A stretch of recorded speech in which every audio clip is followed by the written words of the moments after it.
Duncan Aviation means everything to me. It's my family of 2,700, and I really mean that. I'm very, very proud of the company. I'm proud of our reputation.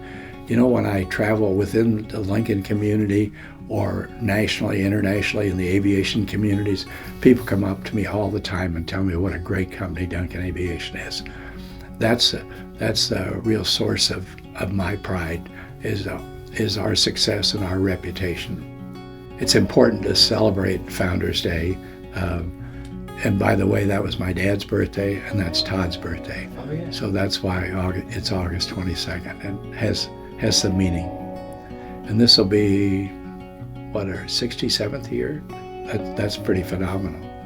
There's a lot of businesses don't last even a few years, so we're very fortunate. We were one of the 6 original Learjet distributors, and I give my dad all the credit for having the foresight to do that. It was, at the time, it was only the 2nd business jet available. So we ordered a demonstrator, and we got serial number 13, the 13th one built. One of the first things I remember was related to Harry.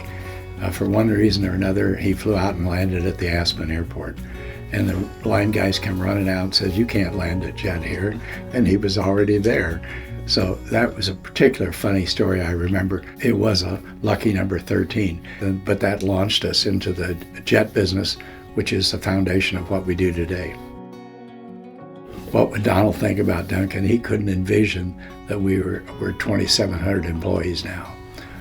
Actually, when I joined the business in Lincoln, where the company's headquartered today, we had 12 or 13 employees here. It's changed enormously because when he died, we realized that we'd lost our #1 salesman. And so we conscientiously shifted the focus to aircraft service. And there was another reason for that. The manufacturers were starting to sell directly and not use dealers or distributors. Years ago, I got up in front of the employees and I described our responsibility at Duncan Aviation as a triangle, 3 sides. And it was the team members, and there was the shareholders, the owners, and at the bottom were the customers. The customers were the most important.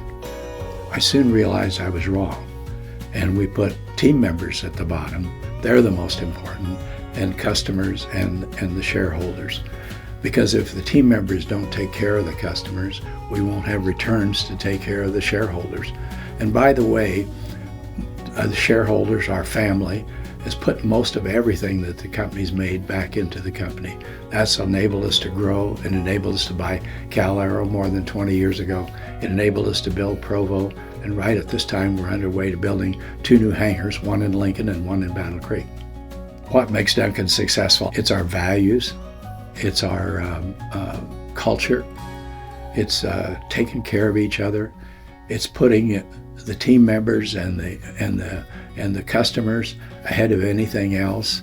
I see so many public companies that are so short-term focused. They're focused on the profitability of the next quarter, and they make dumb decisions based on the short-term focus. We've always been long-term focused, and we will continue to be. It's one of the real advantages of a private company. We're very, very fortunate. Again, it goes back, you know, we did the book, the Duncan Aviation book, and I always tell people to listen to the song. It's called The Cape by Guy Clark. And we'd heard about this song from a friend, and I came to Karen and we were going to name the book, and I was hesitant to tell her what my idea was because I didn't think she'd like it, and she loved the idea. And on the cover of the book is a piece of art that Karen and I own. Well, he's one of those who knows that life is just a leap of faith. Spread your arms and hold your breath and always trust your cape. This book title reflects the belief at Duncan Aviation that, as the song says, life is just a leap of faith. Donald Duncan jumped off that garage time and time again, taking chances, risking everything, but trusting that his strong values and all those team members would catch him. 2021 is Duncan Aviation's 65th year. We're still jumping and still trusting our cape.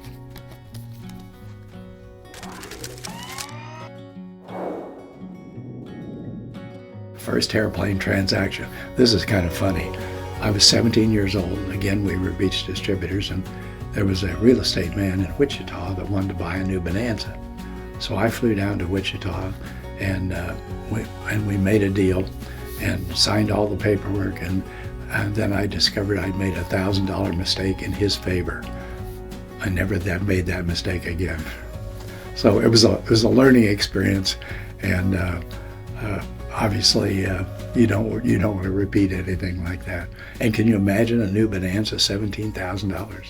That itself, they're $1 million now, I think.